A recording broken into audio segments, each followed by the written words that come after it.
Hello साथियों, मैं कमल एक बार फिर से आपका स्टडी ग्रुप आईक्यू चैनल पे हार्दिक स्वागत करता हूं। जैसा कि इलेक्ट्रोस्टैटिक्स में अभी हमने गाउस लॉ पर आधारित कुछ न्यूमेरिकल्स करवाए हैं और उनमें गाउस लॉ के अनुप्रयोग पढ़ाया गया है। ठीक है, आज की क्लास जो है अभी गाउस लॉ काफ़ी अभी इसके कई चीज़ें बाकी रह गई हैं। ठीक है, गाउस लॉ भी चलने वाला है, एक क्लासेस गाउस लॉ की अभी और चलने वाली है। उसके बाद फिर हम इस चैप्टर का न्यूमेरिकल करवाएंगे। तो देखिए, गाउस लॉ जो होता है ये बहुत ही इम्पोर्टेंट है, बहुत ही महत्वपूर्ण टॉपिक है। इसको अच्छे से कवर करिए। ठीक है, प्रतिदिन इसको रिवाइज किया करिए। अभी तो मान लीजिए कि एक ही चैप्टर मैंने पढ़ा है, एक चैप्टर को आप 2 से 3 बार रिवाइज कर लीजिए और ये अच्छे तरीके से आपको कंप्लीट हो जाएगा। इलेक्ट्रोस्टैटिक्स एक बहुत ही महत्वपूर्ण टॉपिक होता है। इसको अगर आप कंप्लीट कर ले गए तो मान लीजिए कि फिजिक्स में आधे से ज्यादा चीजें यहीं से निकल कर के आती हैं। ठीक है, तो आप लोग इलेक्ट्रोस्टैटिक्स को बहुत अच्छे तरीके से गहन अध्ययन कीजिए। ठीक है, देखिए अब गाउस लॉ का अनुप्रयोग हो गया था। गाउस लॉ में हमने गॉसियन पृष्ठ के बारे में बताया था। एक ऐसा काल्पनिक बंद पृष्ठ होता है कि उसको हम एक इमेजिन करते हैं। ठीक है, इमेजिन करके उसको हम वहां पर इलेक्ट्रिक फील्ड या फ्लक्स की गणना कर लेते हैं। ठीक है, तो हमने बताया था कि यह एक क्लोज्ड सरफेस होता है। क्लोज्ड सरफेस, अगर क्लोज्ड सरफेस ना हो तो उसको हम क्लोज्ड सरफेस बनाने की कोशिश करते हैं। इस पे हमने न्यूमेरिकल भी कराया था, कई सारे न्यूमेरिकल्स हमने करा दिए थे। ठीक है, तो जब क्लोज्ड ना हो सरफेस, क्लोज्ड ना हो, ठीक है, ओपन सरफेस हो, तो उसमें हम क्या करते हैं, उसको क्लोज्ड सरफेस बनाने की कोशिश करते हैं। लेकिन वह सरफेस कैसा होना चाहिए? सेम होना चाहिए। जैसे अगर कोई सरफेस इस तरीके का है, यहां पर ओपन सरफेस, हमने यहाँ पे चार्ज, कोई पॉइंट चार्ज क्यों रखा था, तो इसके ऊपर भी एक इसके जैसा ही, ठीक है, सेम टू सेम इसके जैसा ही हम क्लोज सरफेस बनाने की कोशिश करेंगे। तो यहां से हम इसको, हमने क्या माना था, इसको 5 प्राइम, इसको भी 5 प्राइम मान करके इसकी गणना कर ली थी। तो जिन्होंने पिछला टॉपिक, पिछली क्लासेस अटेंड नहीं की है, ठीक है, जा करके पिछली क्लास बैक होकर के पिछला वीडियो देख लें। ठीक है, तो अगर सारी की सारी चीजें आपको कंप्लीट रहेंगी तो आपको कोई भी टॉपिक समझने में कहीं भी दिक्कत नहीं आएगी।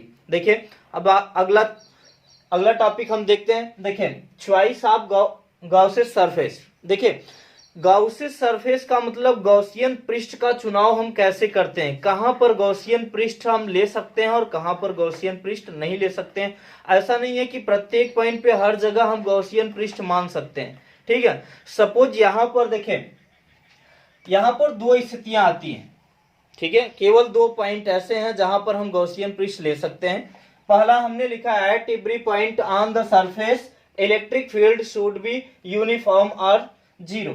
यानी कहने का मतलब है कि अगर देखिए एट एवरी पॉइंट यानी प्रत्येक बिंदु पर, ठीक है, प्रत्येक बिंदु पर यानी किसी पृष्ठ के प्रत्येक बिंदु पर इलेक्ट्रिक फील्ड, अगर इलेक्ट्रिक फील्ड क्या हो, यूनिफॉर्म हो, यूनिफॉर्म का मतलब एक समान हो, तो वहां पर हम गाउसियन पृष्ठ ले सकते हैं। या फिर इलेक्ट्रिक फील्ड क्या हो, बच्चों, 0, यानी E की वैल्यू क्या हो, वहां पर 0 हो, तो हम यहां पर गाउसियन सरफेस ले सकते हैं।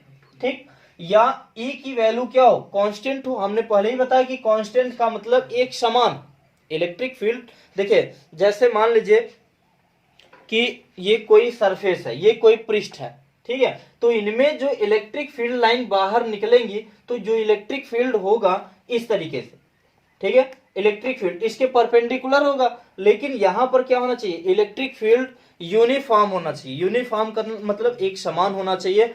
और यहां से या तो फिर इसकी वैल्यू क्या होनी चाहिए, 0 होनी चाहिए। ठीक है, अगला पॉइंट देखते हैं। हम वहां पर गाउसियन सरफेस ले सकते हैं, गाउसियन पृष्ठ ले सकते हैं। देखिए, at every point on the surface the electric field line are other parallel और परपेंडिकुलर टू द सरफेस। यहां पर देखिए, जैसे ये हमारे पास कोई सरफेस है, ठीक है।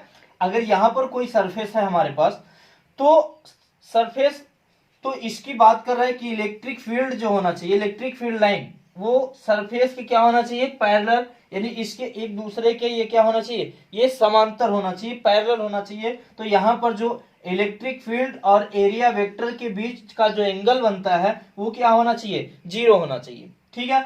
अगर और तीसरी सिचुएशन यहां पर है प्यारे बच्चों कि यहां पर एरिया वेक्टर और इलेक्ट्रिक फील्ड लाइन के बीच का जो एंगल बनता है वो क्या होना चाहिए, 90 डिग्री। तो दो सिचुएशन ऐसी होती हैं जहां पर हम गॉसियन पृष्ठ ले सकते हैं, इमेजिन कर सकते हैं, ठीक है। हमने बताया कि जो गॉसियन पृष्ठ है यह किसी धातु का या किसी मेटल का नहीं बना होता, यह एक ऐसा काल्पनिक पृष्ठ होता है, एक सिर्फ ये कल्पना की गई एक सरफेस होती है, काल्पनिक पृष्ठ होती है, ठीक है।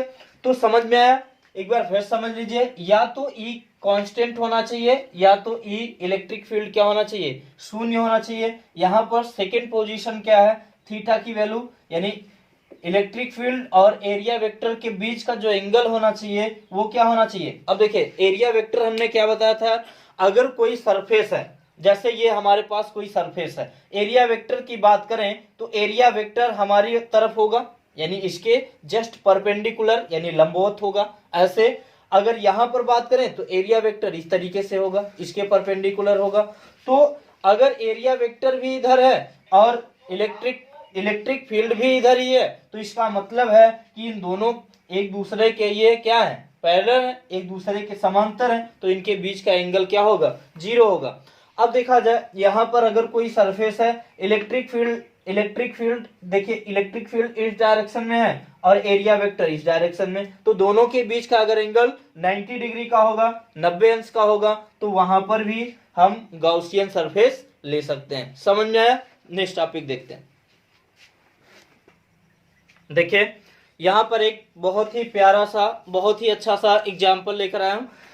ये यहां पर देखिए, a long cylindrical wire carries a positive charge of linear density and electron revolves around it in a circular path under the influence of this attractive electrostatic force. Find the time period of the electron. देखिए क्या कर रहा है question, ध्यान से समझिए, मैंने English में लिख दिया है और हिंदी में मैं इसको बता दे रहा हूं।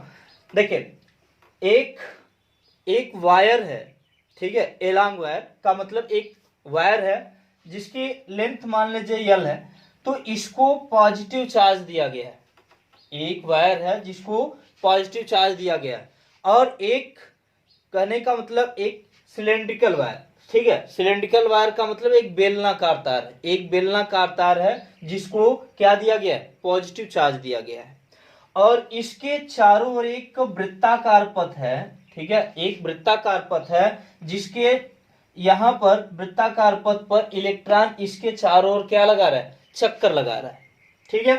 तो अगर इलेक्ट्रॉन उसके चारों ओर चक्कर लगा रहा है तो यही पूछ रहा है कि find the time period of electron, यानी इलेक्ट्रॉन का आवर्त काल क्या है।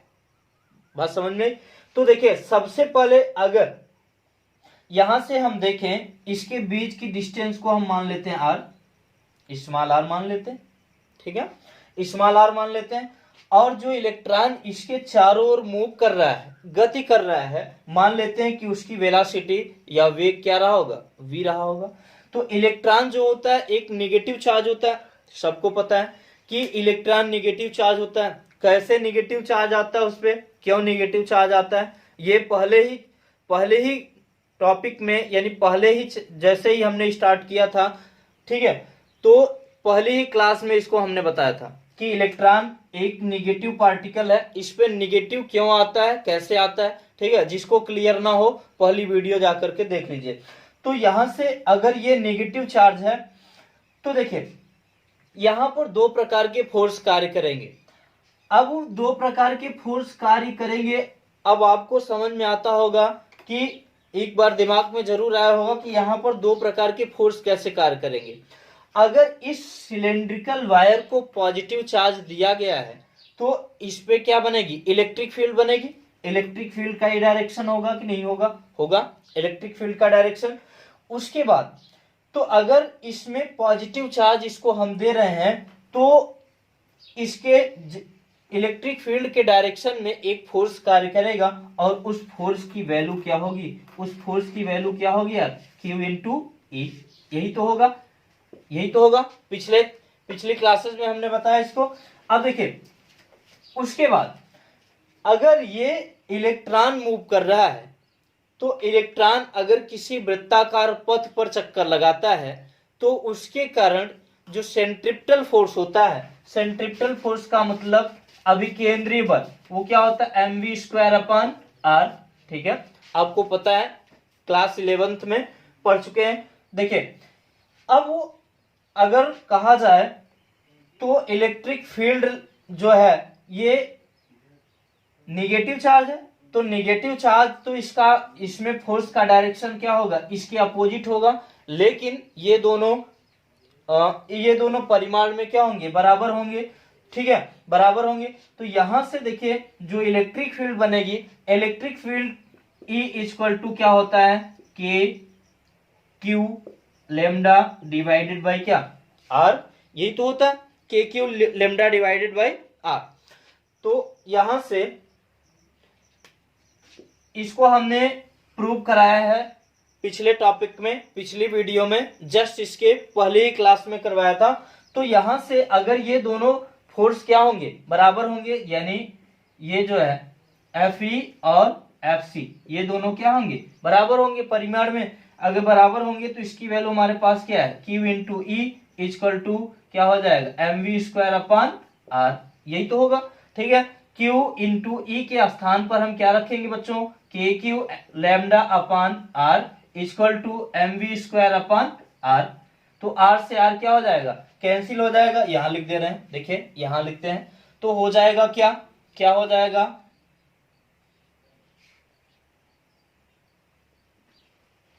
ठीक है। यहां से अगर बात करें, सॉरी यहां पर थोड़ा सा देखिए, इलेक्ट्रिक फील्ड जो है वो था 2k lambda upon r, 2k lambda upon r, यही था 2k lambda upon r.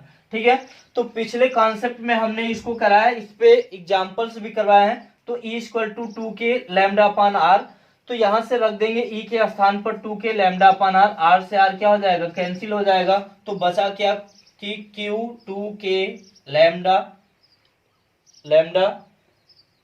Equal to क्या है, mv²। तो यहां से हम v फाइंड करेंगे, तो v फाइंड करेंगे तो क्या आएगा, देखिए m इधर चला आएगा तो हो जाएगा v² equal to 2kq lambda अपान क्या m, यही तो होगा। अब यहां से स्क्वायर हटाएंगे तो क्या हो जाएगा, रूट में 2kq लेमडा अपान क्या m, यही तो आएगा। लेकिन क्वेश्चन में क्या पूछ रहा है, टाइम पीरियड पूछ रहा है, आवर्तकाल पूछ रहा है कि इलेक्ट्रॉन का जो चार्जेस है उसका टाइम पीरियड क्या होगा। तो देखिए यहां पर लिख देते हैं, क्वेश्चन को हटा देते हैं। देखिए तो टाइम पीरियड, देखिए आवर्तकाल बराबर क्या होगा, ये एक सर्कुलर यानी वृत्ताकार पथ पे चल रहा है, तो इसका मतलब कि इसकी क्या लेंगे हम, परिधि लेंगे। परिधि बटा क्या, यानी कुल मिलाकर के क्या होता है, डिस्टेंस अपॉन क्या, वेलोसिटी, वेग होगा। तो यहां पर क्या लेंगे, 2πr। भाई सर्कुलर कोई वृत्ताकार पथ है तो उसकी परिधि या उसकी पूरी डिस्टेंस क्या होगी, 2πr अपान वेग के स्थान पर हम क्या लिखेंगे, v लिख देंगे।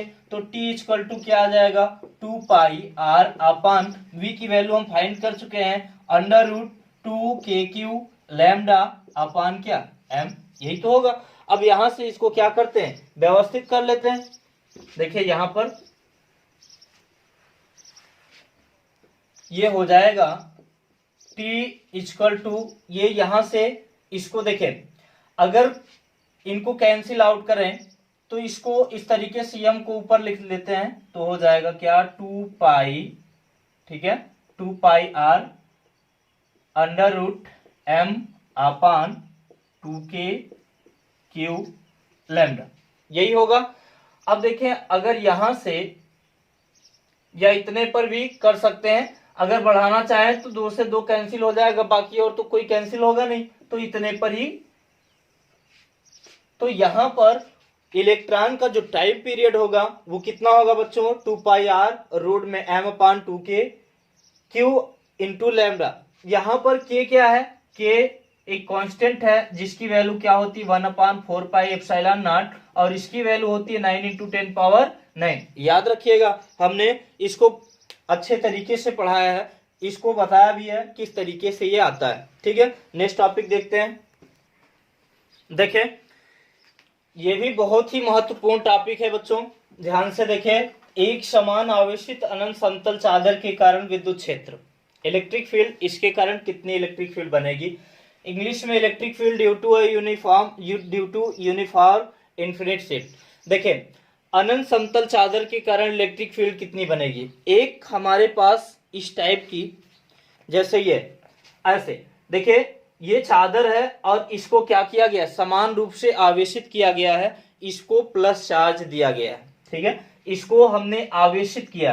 अगर किसी भी पृष्ठ को, किसी भी सरफेस को अगर आप चार्ज करते हैं तो उससे क्या निकलेगी, इलेक्ट्रिक फील्ड लाइन है। चार्ज क्या होता है, चार्ज जो है वो इलेक्ट्रिक फील्ड लाइन क्या करता है, आगे करता है, दूर करता है, या इलेक्ट्रिक फील्ड लाइन निकालता है। इलेक्ट्रिक फील्ड लाइन यानी पॉजिटिव चार्ज होगा तो electric field line positive charge से बाहर जाती है, और नेगेटिव चार्ज होगा तो नेगेटिव चार्ज की ओर इलेक्ट्रिक फील्ड लाइन अंदर की ओर आती है।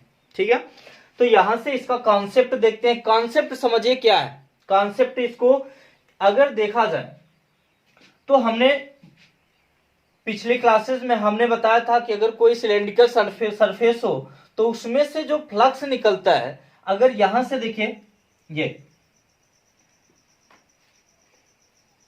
तो इस सरफेस की बात करें, अगर यह सरफेस पॉजिटिव है तो यहां से इलेक्ट्रिक फील्ड लाइन बाहर निकलेंगी और इधर से भी इलेक्ट्रिक फील्ड लाइन बाहर निकलेंगी। तो अगर दो प्रकार का सरफेस होता तो हमने बताया था कि एक इनकमिंग फ्लक्स होगा और एक आउटगोइंग फ्लक्स होगा, लेकिन यहां पर दोनों तरफ आउटगोइंग फ्लक्स होंगे, क्योंकि इस पृष्ठ के कारण, देखिए इस पे दो पृष्ठ होंगे, यहां से इस पृष्ठ के कारण जो इलेक्ट्रिक फील्ड लाइन निकलेगी, देखिए अवे होंगी, दूर जाएंगी, और इस पृष्ठ के कारण भी यहां से दूर की ओर जाएंगी। तो इसका मतलब है कि दो प्रकार का आउटगोइंग फ्लक्स होगा। तो इसको हम यहां पर φ2 मान लेते हैं, इसको क्या मान लें, φ1 मान लें। लेकिन यह कैसा होगा, आउटगोइंग फ्लक्स।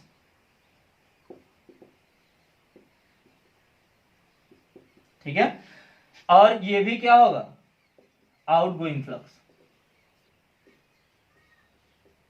ठीक है, आउटगोइंग फ्लक्स। अब यहां से इनकी बात करें तो इस चादर को जो चार्ज प्लस क्यू चार्ज दिया गया है, इसकी जो डेंसिटी है वो क्या है, सिग्मा। ठीक है, इसकी डेंसिटी यानी चार्ज का जो घनत्व है, घनता, चार्ज का जो घनत्व है वो क्या है, सिग्मा ले लेते हैं। तो यहां पर अभी हमें एक कॉन्सेप्ट की और आवश्यकता है बच्चों। हमने बताया था चार्ज डिस्ट्रीब्यूशन, आवेश वितरण तीन प्रकार से होता है। तो पहला था लाइन चार्ज डिस्ट्रीब्यूशन और दूसरा था एरिया चार्ज डिस्ट्रीब्यूशन। अगर किसी पृष्ठ के एरिया पर यानी उसके क्षेत्रफल पर अगर पॉजिटिव चार्ज दिया जाता है तो वहां पर सिग्मा इक्वल टू क्या होता है, Q/A। यही तो होता है, यही तो कॉन्सेप्ट मैंने बताया था पिछले क्लासेस में, ये कॉन्सेप्ट बताया था। तो यहां से Q इक्वल टू क्या हो जाएगा, सिग्मा इंटू A, यही तो होगा। ठीक है, अब आगे देखिए। अब यहां से, अब इसकी बात करें, यहां पर इस पृष्ठ पे फ्लक्स की बात करें तो इस पृष्ठ पे फ्लक्स कितना होगा, यहां पर इस पृष्ठ पे या इस पृष्ठ पे या यहां, तो यहां से इस तरीके से जो फील्ड लाइन निकलेंगी यहां से ऊपर की ओर, तो देखिए ये यहां से देखिए बच्चों, ये इलेक्ट्रिक फील्ड लाइन का डायरेक्शन है। इलेक्ट्रिक फील्ड लाइन का डायरेक्शन देखा जाए तो ये होगा ये। ठीक है, अगर एरिया वेक्टर की बात करें तो एरिया वेक्टर इसके परपेंडिकुलर होगा, एरिया वेक्टर इसके परपेंडिकुलर होगा, तो यहां पर इसके बीच का जो एंगल होगा वो कितना होगा, 90 डिग्री। तो 90 डिग्री होगा तो यहां से जो फ्लक्स होगा बच्चों वो क्या होगा, 0 होगा। ठीक है, तो यहां से जो फ्लक्स होगा इस पृष्ठ पे फ्लक्स क्या होगा, 0 होगा। ठीक है, अब देखिए मान लेते हैं कि माना एक एक समान माना एक समान आवेशित अनंत समतल चादर, अनंत समतल चादर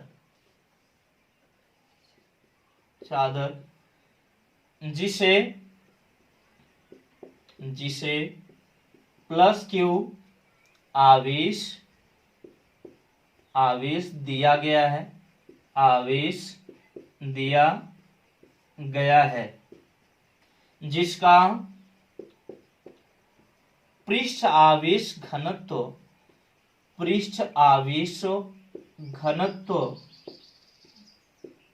सिग्मा, ठीक है, सिग्मा। तो अब बात करें कि अब देखिए बच्चों, यहां से दो फ्लक्स हमको आउटगोइंग फ्लक्स ही प्राप्त हो रहा है, ठीक है, आउटगोइंग फ्लक्स। तो यहां पर अगर सीट रखी गई है इस तरीके से, तो इधर वाला फ्लक्स और इधर वाला फ्लक्स, दोनों फ्लक्स को हम क्या करेंगे, ऐड कर लेंगे। Total flux φ1 plus φ2 equal to क्या होगा, आपने हम लोगों ने पढ़ा है गाउस लॉ में क्या होता है, इनक्लोज्ड सरफेस के लिए Q इनक्लोज्ड अपान क्या होता है, एप्सिलॉन नॉट, यही तो होता है, यही होता है। क्लियर। अब देखिए फ्लक्स की वैल्यू क्या होती है, फ्लक्स इक्वल टू फार्मूला क्या होता है, phi equal to E into A, यही तो होता है, यही होता है ना। तो यहां से हम लिख सकते हैं ई इंटू क्या, ए। जितना फ्लक्स इधर बनेगा उतनी ही फ्लक्स उधर भी बनेगा, तो वहां पर हम लिख देंगे E into A equal to q enclosed के स्थान पर हम क्या लिख सकते हैं बच्चों, sigma into A upon epsilon naught. समझ में आया। यहां पर ये दोनों क्या हो जाएंगे, ऐड हो जाएंगे, तो लिखेंगे 2EA equal to sigma into A upon epsilon naught. A से ए कैंसिल हो जाएगा। समझ में आया। आगे बढ़ते हैं। तो देखिए यहां से 2E equal to sigma upon epsilon naught या E equal to sigma upon 2 epsilon naught. तो यह एक अनंत समतल आवेशित चादर के कारण इलेक्ट्रिक फील्ड बन रहा है E equal to sigma upon 2 epsilon naught. ठीक है। तो ये बहुत ही आसान है, बहुत ही सरल है, लेकिन बहुत ही इंपॉर्टेंट भी है।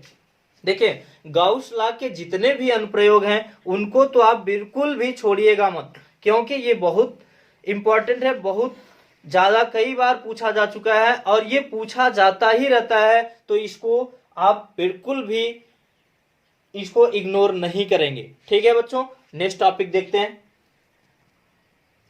देखिए साथियों कुछ इंपॉर्टेंट पॉइंट हैं। देखिए इंपॉर्टेंट पॉइंट क्या है, सपोज टू प्लेन, मान लेते हैं, सपोज कर लेते हैं, मान लेते हैं कि दो प्लेन है, प्लेन शीट है हैविंग चार्ज डेंसिटी, जिनकी चार्ज डेंसिटी प्लस सिग्मा और माइनस सिग्मा है, are place at some separation. कहने का मतलब कि इनकी जो स्थितियां हैं वो एक ही है। ठीक है। तो कह रहा है कि इस पे इसका जो चार्ज डेंसिटी है प्लस सिग्मा है, इसका चार्ज डेंसिटी माइनस सिग्मा है। तो अब यहां पर देखिए कहने का मतलब कि अगर पॉइंट यहां पर हम बी ले लें, यहां पर पॉइंट क्या ले लें, ए ले लें, तो अब देखा जाए कि यहां पर चार्ज तो इस पर है ना, चार्ज इस पर है, तो हमें क्या निकालना है कि अगर इसकी बात करें तो इलेक्ट्रिक फील्ड कितना बनेगा। ठीक है। तो इस पॉइंट पे यहां पर इलेक्ट्रिक फील्ड क्या होगा बच्चों, 0, और यहां पर भी इलेक्ट्रिक फील्ड क्या होगा, 0। क्यों? क्योंकि इसकी जो चार्ज डेंसिटी है, यहां पर देखिए इस पॉइंट पे यहां पर जहां पर अगर चार्ज नहीं है तो वहां पर इलेक्ट्रिक फील्ड क्या होगा, शून्य होगा, इलेक्ट्रिक फील्ड शून्य होगा, और यहां पर भी इलेक्ट्रिक फील्ड 0 होगा। अगर इस पॉइंट पे बात करें यहां पर, तो इसमें क्या होगा, मिड पॉइंट पे, इसके मध्य बिंदु पे अगर बात करें तो यहां पर क्या होगा कि सिग्मा अपान 2 एप्सिलॉन नॉट इसके कारण, और फिर सिग्मा अपान 2 एप्सिलॉन नॉट इसके कारण बनेगा। तो यहां पर दोनों को ऐड करेंगे तो 2 सिग्मा अपान 2 एप्सिलॉन नॉट, तो यहां से सिग्मा अपान क्या बनेगा, एप्सिलॉन नॉट। क्लियर, समझ में? देखिए बात यह है कि सेम सिचुएशन में दो प्लेन रखे गए हैं, एक पर चार्ज डेंसिटी प्लस सिग्मा है, दूसरे पे माइनस सिग्मा है। तो यहाँ पर अगर बात करें तो अगर यहाँ पर चार्ज नहीं है, यहाँ पे चार्ज नहीं है, तो इसका मतलब इलेक्ट्रिक फील्ड क्या होगा, यहाँ पे शून्य होगा और यहाँ पर शून्य होगा। इन पे इसके मिड पॉइंट पे, तो इसके कारण इलेक्ट्रिक फील्ड जो बनेगा सिग्मा अपान 2 एप्सिलॉन नॉट, और इसके कारण बनेगा सिग्मा अपान 2 एप्सिलॉन नॉट। दोनों को ऐड कर देते हैं, तो ऐड करेंगे तो सिग्मा अपान एप्सिलॉन नॉट बनेगा। क्लियर? ठीक है, नेक्स्ट टॉपिक देखते हैं।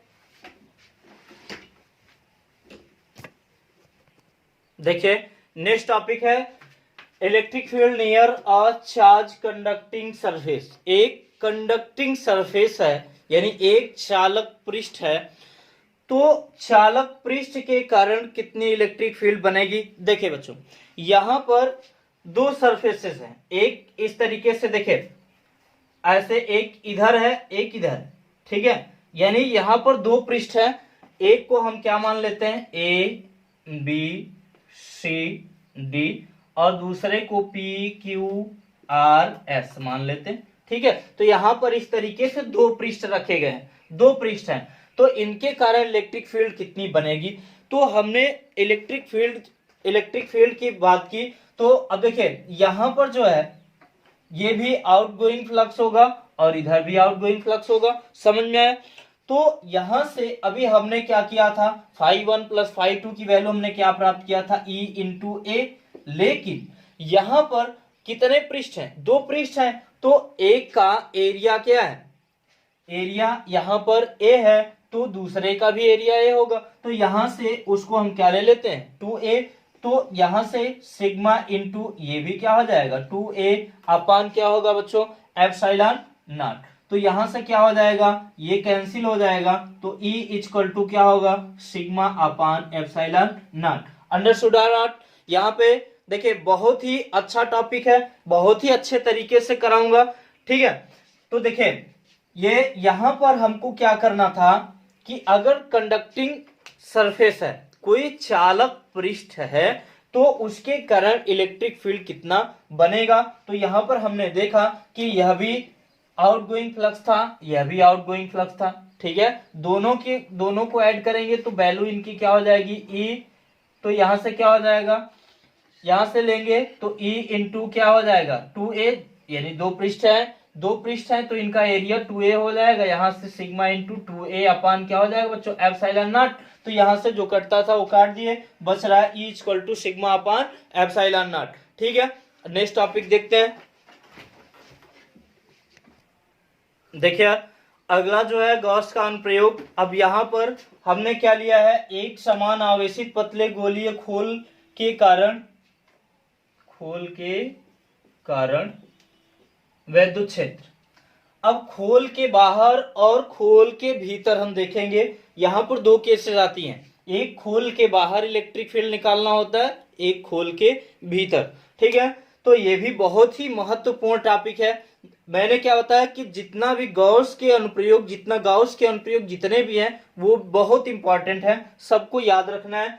तो यहां पर हमने क्या किया, यहां पर क्या लिया, एक गोला, ठीक है, एक सेल है, ठीक, एक सेल है, इसको क्या किया गया, चार्ज किया गया। तो इसके सरफेस पे चार्ज समान रूप से वितरित हो जाएंगे, और इसके बाहर हमने एक गाउसियन पृष्ठ लिया। हमने गाउसियन पृष्ठ इमेजिन किया कि यह इसके बाहर एक गाउसियन पृष्ठ ले लिया। तो गाउसियन पृष्ठ हमने बताया कि कहाँ गाउसियन पृष्ठ का चॉइस कैसे करेंगे, किन स्थितियों में गाउसियन पृष्ठ लेंगे। ठीक है, तो देखिए यहाँ पर जो इलेक्ट्रिक फील्ड है बच्चों वो क्या है, कांस्टेंट है। तो इलेक्ट्रिक फील्ड कांस्टेंट है, तो यहाँ पे इलेक्ट्रिक फील्ड की वैल्यू हमें पुट करनी है, निकालनी है, फाइंड करनी है। तो यहां से क्या हो जाएगा, flux phi equal to enclosed q upon epsilon naught. हम जानते हैं, वी नो दैट। ठीक है, यहां पर हमने पढ़ रखा है गॉस लॉ क्या है, phi equal to q enclosed upon epsilon naught, यही तो है। तो यहां से close integration E d A, यही तो होता है, equal to q enclosed upon epsilon naught, यही तो होता है। तो यहां से देखिए अब हम क्या करेंगे, तो ये इलेक्ट्रिक, अब देखिए यहां से अगर थीटा की बात करें तो थीटा की जो वैल्यू देखिए, यहां पर ये जो सरफेस है, जो एरिया वेक्टर है, देखिए अब यहां से इलेक्ट्रिक फील्ड जो प्राप्त होगी, देखिए ऐसे या इस पॉइंट पे यानी इसके परपेंडिकुलर ही प्राप्त होगी ऐसे, ये ठीक है। तो ये इलेक्ट्रिक फील्ड का डायरेक्शन है, लेकिन जहां पर इलेक्ट्रिक फील्ड का ये डायरेक्शन है तो एरिया वेक्टर का भी डायरेक्शन यही होगा बच्चों, एरिया वेक्टर का डायरेक्शन भी यही होगा। तो हमने बताया कि कोई भी सरफेस हो, एरिया वेक्टर उसके क्या होता है, जैसे ये मान लीजिए मार्कर है तो इसका एरिया वेक्टर कहाँ होगा, अगर यहां पर बात करें तो इसके परपेंडिकुलर यहां पर ऐसे होगा, या इधर देखें तो ऐसे होगा। तो एरिया वेक्टर जो होता है किसी भी पृष्ठ के क्या होता है, परपेंडिकुलर होता है, लंबवत होता है। तो यहां पर देखिए तो इनके बीच का जो एंगल होगा वो कितना होगा, 0 डिग्री। तो यहां से इनक्लोज्ड इंटीग्रेशन ई डी ए कॉस कितना रखेंगे 0 बराबर Q enclosed upon epsilon not, यहां पर लिखेंगे ई जो है बाहर हो जाएगा, ई को हम बाहर करेंगे। ई जो हमने क्या बताया कि यहां पर ई जो है वो क्या है, कांस्टेंट है, तो इसको हमने बाहर कर लिया, ये हो जाएगा डी ए कॉस 0 की वैल्यू कितनी होती है, 1 होती है। तो Q enclosed upon epsilon naught, तो इसको अब यहां पर इसका हम क्या रखेंगे, एरिया रखेंगे। एरिया क्या होता है, E into 4 pi r square, 4 pi r square equal to, यहां से इसका क्या रखेंगे, रेडियस रखेंगे, ठीक है। तो हो जाएगा Q enclosed upon epsilon not, इसको उधर ले जाइए, यहां पर स्मॉल आर कर सकते हैं, स्मॉल आर, ठीक है, इसकी वैल्यू स्मॉल आर ले लीजिए, ठीक है, स्मॉल आर। तो क्या हो जाएगा, यहां से E इक्वल टू उधर ले जाइए तो क्या हो जाएगा 1/4 pi epsilon naught q enclosed upon r square. तो इसको हम क्या मान लेंगे बच्चों, इसको हम के मान लेंगे, के क्यू इनक्लोज्ड अपॉन क्या आर स्क्वायर, या ये फाइंड हो जाएगा इलेक्ट्रिक फील्ड, ठीक है। या इसको जो चार्ज दिया गया है कैपिटल क्यू मान लें, तो यहां पर क्यू के स्थान पर हम क्या लिख सकते हैं, के कैपिटल क्यू अपॉन क्या आर स्क्वायर, ठीक है। तो यहां पर इस टाइप का डेरिवेशन पीछे भी कराया जा चुका है, उस पे आधारित क्वेश्चन भी कराए जा चुके हैं। तो देखिए अभी हमें क्या करना है, एक अनुप्रयोग और रह गया है जिसको हम नेक्स्ट क्लास में, अगली क्लास में उसको करा करके हम न्यूमेरिकल करा देंगे, ठीक है। तो इसी तरीके से बहुत ही बेहतर ढंग से पढ़िए और पेन कापी लेकर के प्रतिदिन पर डे की प्रतिदिन नोट करिए, ठीक है। अगर आप नोट करते रहते हैं तो आपके पास बना रहता है, वो आप अच्छे तरीके से उसको तैयार करते हैं, तैयार करने का एक जरिया बना रहता है, एक रहता है आपके पास कि तैयार हो जाएगा, ठीक है। तो लगातार मेहनत करिए। देखिए अभी क्या चल रहा है कि स्थितियां कुछ बिगड़ी हैं देश की, तो यहाँ पर अभी लोग क्या कर रहे हैं कि लोग सोच रहे हैं चलिए बाद में पढ़ेंगे, अभी तो इतना सीरियस नहीं ले रहे हैं। लेकिन हम आपसे यही कहेंगे कि आपको बिल्कुल यहाँ पर इस तरीके से नहीं सोचना है, आपको क्या करना है कि लगातार आप पढ़िए। अगर कोई जंग फतेह करना है तो आपको ये तो सोचना ही नहीं, क्योंकि हम क्या है, स्टूडेंट हैं, हमें तो सिर्फ क्या करना चाहिए, पढ़ना चाहिए, सिर्फ और सिर्फ पढ़ाई पर ध्यान देना चाहिए। आग तभी लगेगी जब आप लगातार उसको भुनाएंगे, लगातार आप रिवीजन करेंगे, लगातार पढ़ेंगे। अब ऐसा नहीं है कि कोई एग्जाम्स आ जाता है तब हम पढ़ाई करते हैं, तो वो पढ़ाई करने का तरीका गलत है, उस तरीके से आपकी पढ़ाई नहीं हो सकती है, ठीक है। आपका कर्तव्य है कि आप लगातार बने रहें, लगातार पढ़ाई करते रहें, ठीक है। तो अच्छे तरीके से कवर करिए, अच्छे तरीके से पढ़िए, ठीक है।